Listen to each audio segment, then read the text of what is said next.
Hey everybody, so I'm back with today's episode of our little graph, our chart here. So one of the things I talked about yesterday was cashing out. I want to explain why cashing out's a bad idea, because it's one of the worst financial moves that you're going to make.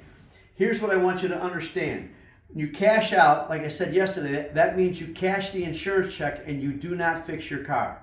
They know that 30% of the time people do that, and so again, they use the photo app and they short pay you. But this time they're going to short pay you. Let's say you have $10,000 worth of damage, they're going to short pay you to $2,000. If you cash this $2,000 check and don't fix your car, here's the downside.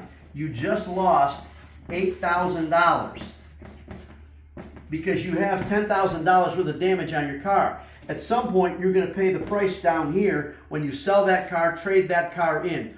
Or one of the things we've seen happen is if you get into an accident and you total that car, they're going to deduct, so let's say it's a $30,000 car, they're going to deduct $8,000 from that because you've got the $8,000 worth of damage still on the car. Actually got a total of 10, but you were paid 2, and they're going to deduct that total of $10,000 off the $30,000. They're going to pay you $20,000 for the damage on that vehicle. So at some point, you will pay the price and lose all this money. So cashing out, now I understand if you have to make your mortgage payment, your credit card bills, whatever that may be, cashing out, really, really bad idea.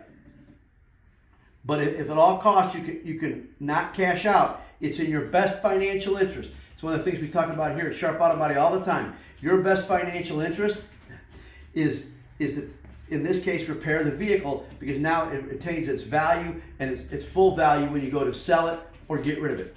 So that's today's video. We'll be back again tomorrow with another one.